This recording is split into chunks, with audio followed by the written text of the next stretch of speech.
Here's my ID, my audience, my note cards, and my visual aid, but I'm going to submit my audience waiver online.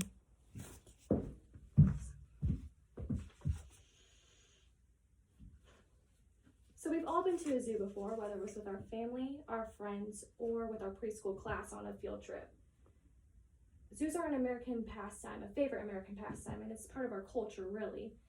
And even though zoos are part of our culture and a normal thing for Americans to do, I feel like that they should be banned. Zoos do not provide the natural habitat that wild animals need, and it can be dangerous for animals and also people if they were to go to a zoo. Finally, they're used for entertainment needs and not the educational needs that they say that they're used for. So firstly, zoos do not replicate the natural habitat of wild animals. According to freedomforanimals.org, tigers and lions, which live in zoos sometimes, have 18,000 times less space in zoos than they would in the wild. They need the freedom to roam about and do what they do on a normal basis that they would do in the wild, but they don't get that in zoos.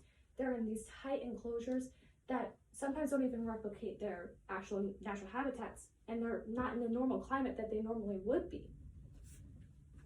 In the social aspect, zoos can't provide the natural social settings that the wild can.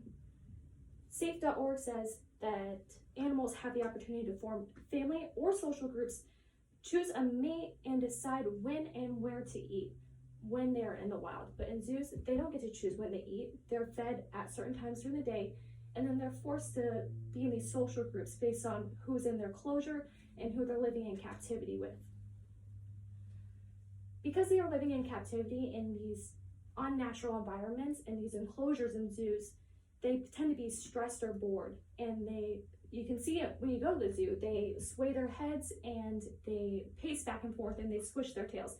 This is a thing called zoochosis, and according to bornfree.org, zoochosis is a mental illness in zoo animals because of their living in captivity.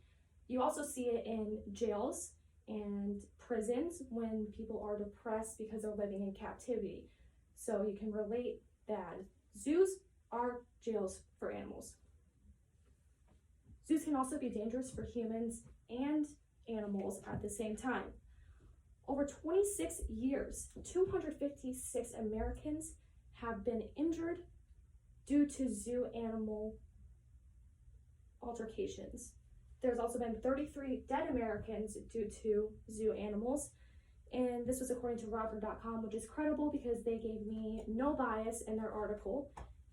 And even though that this 256 injuries, it's not a big statistic, and 33 deaths, that's not comparable to the illness we see in the United States.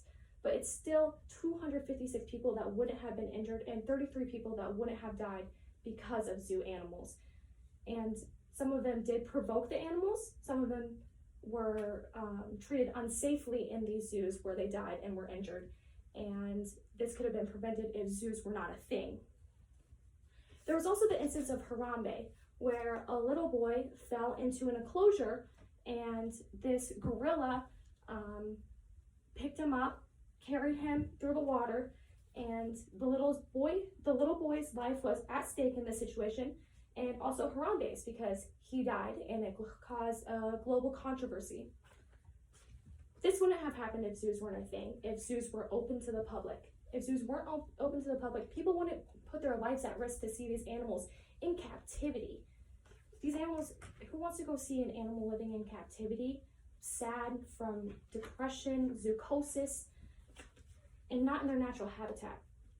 So as you can see, there's not very many educational standpoints at these zoos. Like they say, there's those little signs that you see when you go to the zoo, but most people don't even spend time reading them. They spend most of the time getting food, walking around, chasing after their kids, or even going to the bathroom. Only 38% of children were able to demonstrate positive learning in a study when they came back from a zoo. This was from PETA, and another source from PETA says that officials should stop kidding themselves about the tremendous educational value of showing an animal behind a glass. If people wanted to educate themselves about these animals and these enclosures and all these beautiful, beautiful mammals that they're seeing, they should see them on either a documentary, which shows them in the wild and they can learn educationally from that, or they can go to an actual safari or conservational site, preservation site, to see these animals. So I propose that zoos should be banned, and they should be banned from the public, because some zoos do benefit animals. They just don't benefit the people as much if it's open to the public. If it's open to the public, people go there, they might get hurt, and they also don't necessarily learn anything. So we're putting these animals' lives at stake for our entertainment needs. So I believe that zoos should be banned, and yeah.